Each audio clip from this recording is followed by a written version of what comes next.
नमस्कार दोस्तों, मैं अमित एक बार फिर से स्वागत करता हूं आपके अपने परिवार जे एग्जाम में। जैसे कि दोस्तों आज आपका टॉपिक है हिंदी का और हिंदी में हम प्रैक्टिस सेट के तौर पर इन क्वेश्चनों को करने वाले हैं जो कि आपके प्रीवियस पेपरों में आए हुए हैं। तो चलेगा इसी प्रकार से वीडियो स्टार्ट करते हैं। वीडियो स्टार्ट करने से पहले आपसे छोटी सी रिक्वेस्ट, प्लीज वीडियो को लाइक कर दे और चैनल पर फर्स्ट टाइम हो तो चैनल को सब्सक्राइब कर दे। देखिएगा ये क्वेश्चन ऐसे हैं जो कि आपके सब प्रीवियस पेपरों में आए हुए हैं। ठीक है, चलिएगा क्वेश्चन नंबर आपका 1 देख लेते हैं। क्वेश्चन नंबर 1 क्या कहता है? क्वेश्चन नंबर 1 कहता है कि वर्णों के कितने भेद होते हैं। जो आपके वर्ण होते हैं, वर्णों के कितने भेद होते हैं? भाई बताइएगा, वर्णों के कितने भेद होते हैं? वर्णों के भेद कितने होते हैं? 10 होते हैं या आपके 7 होते हैं? बताइए जल्दी से। 10 होते हैं या 2 होते हैं या आपके 7 होते हैं या 8 होते हैं? ये क्वेश्चन आपका यूपीपी जो कांस्टेबल सन 2017 की भर्ती थी उसमें ये क्वेश्चन आया हुआ था। देखिएगा, आपको दिख रहा होगा सन 2017 में ये क्वेश्चन आया हुआ था।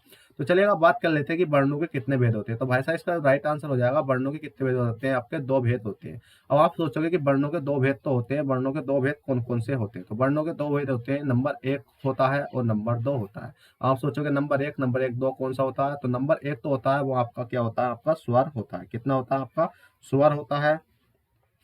देखिएगा, स्वर होता है। और नंबर 2 तो होता है आपका क्या होता है? व्यंजन होता है। व्यंजन होता है। अगर इसी क्वेश्चन में, यही क्वेश्चन में अगर आपसे एक छोटी सी मिस्टेक के तौर पर मतलब दे दिया जाए कि यहाँ 7 की जगह यहाँ एक प्रकार से कौन सा option number A B C D E option लेकर आपको दे दिया जाए कि वर्णों मतलब इसमें दे दिया जाए वामन। ठीक है, वामन भी दे दिया जाता। अगर हिंदी में वामन लिख दिया जाता तो आप क्या करके आते हैं? राइट आंसर वामन करके आते, क्योंकि आप क्वेश्चन नहीं पढ़ते और डायरेक्ट आप अपना वामन आंसर लगाते। ऐसा क्यों? क्योंकि देखिए क्वेश्चन में पूछ लिया जाता है कि हिंदी भाषा की कुल वर्ण लिपियां हैं। ठीक है, ये क्वेश्चन तो जो राइट आंसर होगा आपका वो होगा हिंदी भाषा की कुल जो लिपियां हैं, वर्ण लिपियां कितनी है वो 52 होती है। पर इसमें पूछा गया कि वर्ण क्या पूछा गया? इसमें निकाली, इसमें पूछा गया है कि वर्ण कितने होते हैं। तो वर्ण कितने होते हैं भाई साहब? आपके 2 होते हैं। कौन कौन से होते हैं? आपके स्वर होते हैं और व्यंजन होते हैं। बात करी जाए स्वर कितने होते हैं और व्यंजन कितने होते हैं, तो देखिएगा स्वरों की संख्या तो होती है आपकी कितनी होती है? 11 होती है। और व्यंजनों की संख्या कितनी होती है आपकी? व्यंजनों की संख्या 41 होती है। अगर हम इनको टोटल जोड़ते हैं तो एक एक कितने हो जाते हैं आपके? 2 हो जाते हैं। और 4 कितने हो जाते हैं? 5 हो जाते हैं। तो टोटल वर्ण लिपियों की संख्या कितनी हो जाती है? 52 हो जाती है। क्योंकि नेक्स्ट क्वेश्चन आपका इसी प्रकार से आने वाला। तो चलिएगा नेक्स्ट क्वेश्चन की ओर देखते हैं। जैसे कि आपका नेक्स्ट क्वेश्चन अब आ चुका है जो कि जूनियर इंजीनियर मतलब तकनीकी परीक्षा सन 2016 में पूछा गया था। ठीक है, क्वेश्चन कहता है कि हिंदी भाषा, तो हिंदी भाषा की कुल वर्ण लिपियां कितनी है? देखिएगा अब आपको आएगा कुल वर्ण लिपियां। तो अब जब कुल वर्ण लिपियों की बात आएगी तो आप राइट आंसर 52 लगा दोगे। कितना लगा दोगे? आपका राइट आंसर हो जाएगा 52। अगर बात करी जाए कि हिंदी भाषा की कुल वर्ण लिपियां कितनी है तो 52 है। अगर बात करें कि भाई साहब हिंदी वर्ण लिपियां तो होती हैं, वो कितनी होती हैं? 52 तो होती हैं। पर इसमें कौन कौन सी ऐसी होती हैं कि इसमें तो सब अलग अलग प्रकार की होती है। स्वर कितने होते हैं, व्यंजन कितने होते हैं और संयुक्त व्यंजन कितने होते हैं, अयोगवा कितने होते हैं, मतलब द्विगु व्यंजन कितने होते हैं और कुल वर्णों की संख्या कितनी होती है वो आपको पता चल गया। तो चलिएगा देखिएगा, वैसे तो बड़ा टॉपिक है, थोड़ा सा मैं समझाने की कोशिश करूंगा क्योंकि अभी तक हमने बेसिक से नहीं पढ़ाया। तो मैं इसमें यही सब जो आपकी वर्णमाला है वो खबर कराने की कोशिश करूंगा। सबसे पहले बात करी जाएगी कितनी? देखिएगा स्वरों की। ठीक है, सबसे पहले बात करते हैं स्वर की और उसके बाद बात करेंगे हम व्यंजन की। ठीक है, इसमें 2 ही होते हैं। कौन से? स्वर होते हैं, व्यंजन होते हैं। जो स्वरों की संख्या होती है वो कितनी होती है आपकी? 11 होती है। और व्यंजन की संख्या कितनी होती है आपकी? 41 होती है। अगर बात करी जाए स्वर होते हैं जो 11 होते हैं वो कौन कौन से होते हैं? तो भाई साहब एक तो आपका कितना होता है? छोटा आ होता है। और एक कितना होता है आपका? बड़ा आ होता है। एक देखिए बड़ा आ और छोटी ई, और क्या होगी आपका? बड़ी ई हो गई। और क्या हो गया आपका? छोटा ऊ हो गया। और क्या हो गया आपका? बड़ा ऊ हो गया। और क्या हो गया आपका? एड़ी। री से ऋषि हो गया और ए से एड़ी हो गया और ए से ऐनक हो गया, जिसको हम छोटी क्लास में पढ़ते थे। मतलब छोटा ए बड़ा ए हो गया। और उसके बाद में आ जाता है आपका ओ आ जाता है। और उसके बाद में आ जाता है आपका औ। ठीक है, ये होते हैं आपके टोटल मिलाकर देखोगे तो 11 बैठेंगे। कितने बैठेंगे? 1 2 3 4 5 6 7 8 9 10 11। देखिए 11 हो गए। अब बात करते हैं व्यंजन। व्यंजन में आपने एक चीज पढ़ी होगी, जैसे कि आपने देखा होगा कि कंठ के आधार पर, मूलधन्य के आधार पर, ठीक है, कै चे टै पै वाला ये सूत्र आपने पढ़ा होगा और ये आपको अच्छे से किसी ने पढ़ाया होगा। देखिएगा मैं वैसा तो बेसिक से ही आपको पढ़ाने वाला हूँ, पर इसमें क्या है कि मैं थोड़ा सा प्रैक्टिस सेट के तौर पर इसमें लिखने की कोशिश करता हूँ कि हाँ इससे आसानी से इसमें जो मैंने पेन टैब ली है कि मैं आसानी से पढ़ा भी सकता हूँ या नहीं। ठीक है, तो चलेगा। वैसे तो मैं बोर्ड पे पढ़ाऊंगा पर इसमें नहीं पढ़ाने वाला क्योंकि इसमें थोड़ा सा दिक्कत आती है लिखने की और इरेज करने की। ठीक है, अब चलेगा। अब बात व्यंजन ही कर लेते हैं। व्यंजन में आपको देखा होगा कि आपका क्या होता है? कै वर्ग। देखिए इधर लिख लेता हूँ मैं। देखिए कै वर्ग होता है और एक क्या होता है आपका? चे वर्ग होता है। एक टै वर्ग होता है। एक तै वर्ग होता है। एक पै वर्ग होता है। ठीक है, कहते हो गए 1 2 3 4 5 हो गए। अब इनकी ओवरऑल बात करी जाए कि इसमें कितने कितने होते हैं, तो देखिएगा ये चीज़ें तो आपको बेसिक से पढ़नी पड़ेंगी। देखिएगा 5 इसमें होते हैं और 5 इसमें होते हैं, 5 इसमें होते हैं, 5 इसमें होते हैं, 5 इसमें होते हैं। देखिए मैं पढ़ के नहीं बता रहा, पर मैं आपको बता देता हूँ। जैसे कै वर्ग होता है जिसको हम कंठस्था बोलते हैं, चै वर्ग होता है जिसको हम क्या बोलते हैं, आपका तालव्य बोलते हैं, टै वर्ग होता है मूर्धन्य बोलते हैं, तै वर्ग होता है दंत बोलते हैं, पै वर्ग होता है ओष्ठ बोलते हैं। ठीक है, इसी प्रकार से अगर कै की बात करी जाए तो कै ख गै घै अइया, ठीक है, अंगा होता है, कै ख गै घै अंगा, और चै छ जै झै अइया होता है, और टै ठै डै ढै अड़ा होता है। ठीक है, फिर तै थ दै धै न होता है, और फिर पै फै बै भै मै होता है। सबको मिलाकर ये कितने हो गए आपके, 5 5 5 10 5 15 5 24 5 पंजे कितने हो गए आपके, 25 हो गए। ये चीजें तो आपको पढ़ी होंगी, अगर आप किसी भी बुक में देखोगे तो ये चीजें आपको आसानी से मिल जाएंगी।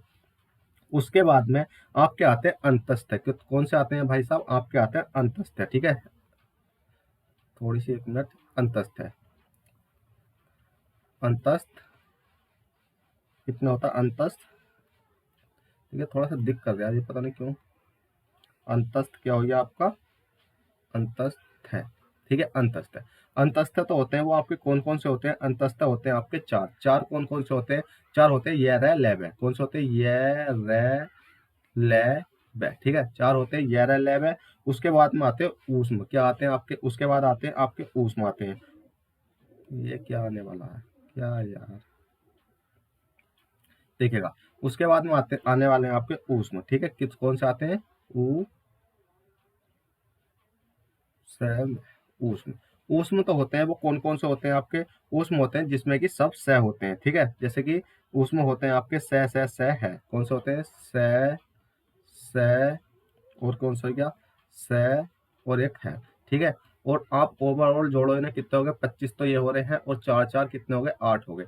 इसमें चार आपके कौन कौन से होते हैं, और चार होते हैं संयुक्त व्यंजन। ठीक है, कौन से होते हैं आपके, संयुक्त व्यंजन होते हैं,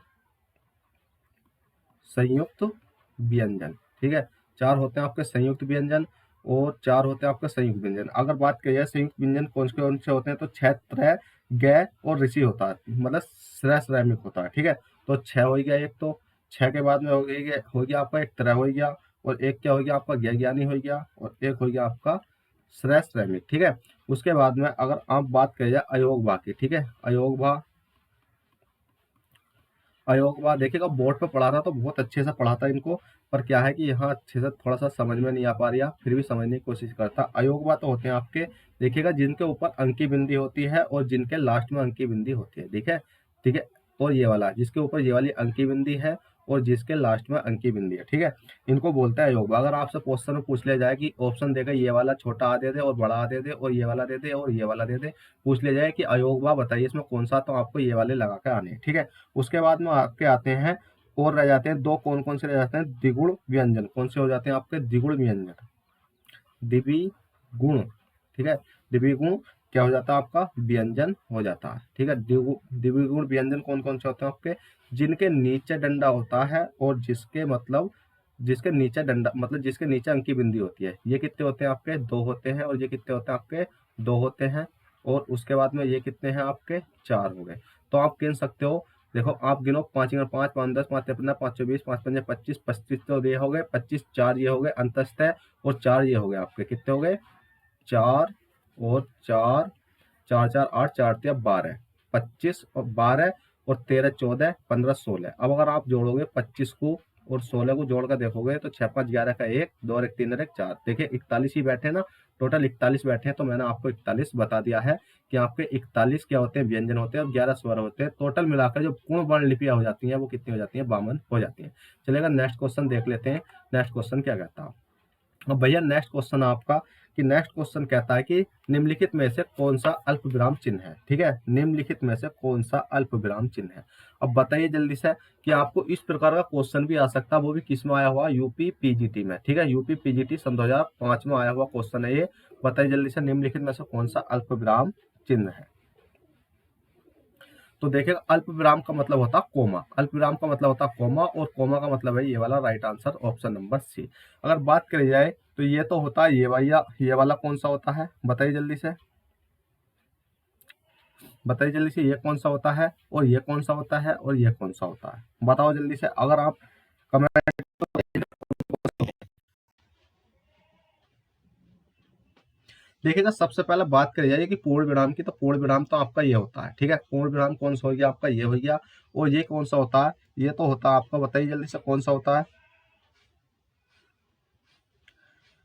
ये होता है आपका लाघव चिन्ह। कौन सा होता है, लाघव, जिसको बोलते हैं हम ले आ धैव, लाघव चिन्ह, ठीक है। कौन सा होता है चिन्ह, ये होता है आपका लाघव चिन्ह, जो सा आपका बिंदी वाला होता है। और उसके बाद में ये तो होता है, ये होता है आपका किसका, अर्ध विराम का। ये किसका होता है, अर्ध विराम का चिन्ह होता है आपका, जिसको बोल दिया जाए ये लाघव चिन्ह हो गया, ये अल्प विराम किसका हो गया, ये अर्ध विराम का हो गया। और अर्ध विराम के बाद जैसे कि आपसे पूछा जाएगा अल्प विराम, तो आपका ये हो गया। और ये कौन सा हो गया आपका, पूर्ण विराम का चिन्ह हो चुका है, ठीक है। चलिएगा अब नेक्स्ट क्वेश्चन की ओर चलते हैं। नेक्स्ट क्वेश्चन आपका, निम्नलिखित में से कौन सा शब्द शुद्ध है। देखिएगा शुद्ध वर्तनी का भी आपके सामने यहाँ आ चुका है कि निम्नलिखित में से कौन सा शुद्ध है। बात करी जाए कि क्या है, जो अंगना शुद्ध है, या चांद शुद्ध है, या आंख शुद्ध है, या अंक शुद्ध है। बताइए जल्दी से कौन सा शुद्ध है। तो देखिएगा इसमें जो सा राइट आंसर होगा वो आपका कौन सा होगा भैया, वो होगा आपका अंगना। क्योंकि अंगना बिल्कुल सिंपली ऐसे ही लिखा जाता है, ठीक है। अंगना कैसे लिखा जाता है आपका, बिल्कुल अंगने में कोई भी अंक की बिंदी नहीं आती, ठीक है। आपका अंगना इसी प्रकार का लिखा जाता है। बात करी जाए ये वाले शब्द तो हैं, ये अशुद्ध कैसे हैं, तो भाई देखिएगा ये शब्द अशुद्ध इसलिए है क्योंकि जो सा ये दिख रहा होगा आपको आंख, ठीक है। आंख है, आंख का जो शुद्ध होगा वो होगा आपका आंख, ठीक है। आंख का मतलब है कि इसमें चंद्र बिंदु आएगी ऊपर। उसी प्रकार से आपका चांद है, और जो चांद है, चांद में जो अंकी बिंदी दिख रही है आपकी यहाँ, और आंख में यहाँ थी, ठीक है। तो चांद की, तो चांद में भी क्या हो जाता है, चांद है, चांद मतलब अंकी बिंदी यहाँ आनी है। उसके बाद में आपको दिख रहा होगा क्या है, अंक, ठीक है। अंक है, तो अंक इस प्रकार से नहीं लिखा जाता, ये लिखा जाता सिंपल बिंदी के साथ अंक। जो ये आपके चारों मैंने बता दिया है कि शुद्ध कौन कौन से होने वाले हैं। तो चलिएगा नेक्स्ट क्वेश्चन देखते हैं। अब देखिएगा नेक्स्ट क्वेश्चन आपका बहुत ही अच्छा क्वेश्चन है, और ये है आपका संज्ञा का। देखिएगा आपने अगर संज्ञा नहीं पढ़ी तो प्लीज आपसे छोटी सी रिक्वेस्ट के साथ कहता हूँ कि संज्ञा आपको पढ़ लेनी चाहिए। संज्ञा एक ऐसा चैप्टर है जो कि आपके हर एग्जाम में 2 नंबर आपको देके ही जाएगा, और बहुत ही सिंपल चैप्टर होता है। अब बात करी जाए जैसे कि संज्ञा है, ठीक है, संज्ञा है। अब देखिएगा संज्ञा, अब संज्ञा के जो संज्ञा है, संज्ञा के कुल कितने भेद होते हैं। अब देखिएगा जो संज्ञा होती है, संज्ञा के जो कुल कितने भेद होते हैं, बताइए जल्दी से। तो संज्ञा के कुल कितने भेद होते हैं भाई साहब, आपके 3 होते हैं, 2 होते हैं, 4 होते हैं, या 5 होते हैं। तो संज्ञा के कुल भेद होते हैं आपके कितने, 5 होते हैं। अब संज्ञा के 5 भेद तो होते हैं, वो कौन कौन से होते हैं। तो सबसे पहले अगर हम बात करी जाए तो इसके संज्ञा के 5 भेद हम देखिएगा, पहले हेडिंग डाल लेते हैं 1 2 3 4 और 5, ठीक है। देखिए संज्ञा चैप्टर भी देखिए, बिल्कुल जब मैं हिंदी बेसिक से पढ़ाऊंगा ना, देखिए ऐसा नहीं है कि हिंदी भाई साहब बिल्कुल बेसिक से पढ़ाएंगे, और आपको बहुत अच्छी तरीके से हिंदी पढ़ाई जाएगी, ठीक है। देखिए संज्ञा के जो 5 भेद होते हैं, सबसे पहला होती है आपकी व्यक्तिवाचक संज्ञा, नंबर 2 होती है आपकी जातिवाचक संज्ञा, नंबर 3 होती है आपकी भाववाचक संज्ञा, नंबर 4 होती है आपकी द्रव्यवाचक संज्ञा, और नंबर 5 होती है आपकी समूहवाचक संज्ञा। अगर जैसा बात करी जाए, यहाँ होगी आपकी व्यक्तिवाचक, व्यक्तिवाचक संज्ञा। नंबर दूसरे पर आ जाती है आपकी जाति, जातिवाचक संज्ञा। नंबर तीसरे पर आ जाती है आपकी भाववाचक, क्या हो जाती है आपकी भाववाचक संज्ञा। और नंबर चौथे पर आ जाती है आपकी द्रव्यवाचक संज्ञा। और नंबर 6 पर आ जाती है आपकी समूहवाचक है, समूहवाचक, ठीक है, समूहवाचक संज्ञा। आपकी ये 5 संज्ञा होती है, व्यक्तिवाचक, जातिवाचक, भाववाचक, द्रव्यवाचक, समूहवाचक। अब देखिएगा, अब ये 5 मैंने आपको बता दी हैं। अब इनका यूज किस प्रकार से होता है और कहाँ कहाँ होता है। व्यक्तिवाचक संज्ञा का यूज हम किस प्रकार से करते हैं, जातिवाचक संज्ञा का यूज हम किस प्रकार से करते हैं, भाववाचक संज्ञा का यूज किस प्रकार से करते हैं, द्रव्यवाचक संज्ञा का यूज किस प्रकार से करते हैं, और समूहवाचक संज्ञा का यूज किस प्रकार से करते हैं, ठीक है। जैसे कि अगर व्यक्तिवाचक संज्ञा की बात करी जाए तो व्यक्तिवाचक संज्ञा में क्या होता है, अधिकांश जैसे कि राम हो गया, गंगा हो गया, और क्या हो गया, जैसे कि कोई से भी शहर ले लो, पटना ले लो, बिहार ले लो। उसी प्रकार से जातिवाचक संज्ञा का मतलब होता है कि जैसे नदी हो गया, पर्वत हो गया, देश हो गया, ठीक है, महासागर हो गया, इनके साथ मतलब कुछ ना कुछ इनके साथ जुड़ता रहता है। अगर इसमें हम भाववाचक संज्ञा की बात करी जाए तो भाव का मतलब होता है जैसे कि मिठास होती है। भाव मतलब हम भावी तो कर रहे हैं, मिठास हो गया, बुढ़ापा हो गया, और नारीवाद हो गया, और लोभ काल हो गया, ठीक है। इसी प्रकार से अगर हम किसकी भाववाचक हो गया, द्रव्यवाचक, द्रव्यवाचक की बात करी जाए तो द्रव्य आप सब जानते हो, जैसे कि सोना हो गया, चांदी हो गया, तेल हो गया, पानी हो गया, घी हो गया, दूध हो गया, दही हो गया, ठीक है। इसी प्रकार से अगर हम समूहवाचक की बात करेंगे तो समूहवाचक का मतलब होता है जैसे टीम हो गई, कौन सी क्या होगी, जैसे आपकी टीम होगी, वर्ग हो गया, आयोग हो गया, पुलिस हो गया, सेना होगी, जिसमें कि आपका क्या समूह हो, ठीक है। अब इनके बारे में हम जो पढ़ेंगे वो डिटेल से पढ़ेंगे, कहाँ, बिल्कुल जब हम चैप्टर बाई चैप्टर करेंगे। अब देखिएगा मैं इस वीडियो को देखूंगा ये मेरी वीडियो अच्छे से बनी हुई है या नहीं। अगर अच्छे से बनी होगी तो मैं डायरेक्ट आपका क्या पेन टैब पे ही पढ़ाने की कोशिश करूंगा, अन्यथा आपको क्या है कॉपी और पेन पर पढ़ाने की कोशिश में करूंगा, ठीक है। जो आपकी पहले से क्लासें चलती है उसी प्रकार से पढ़ाने की कोशिश करूंगा। तो उसके लिए आपको क्या करना है, इस चैनल को सब्सक्राइब करना है, और वीडियो पसंद आए तो प्लीज वीडियो को लाइक करके चैनल को सब्सक्राइब कर लेते। चलते हैं, बाय, ऑल द बेस्ट, जय हिंद, जय भारत।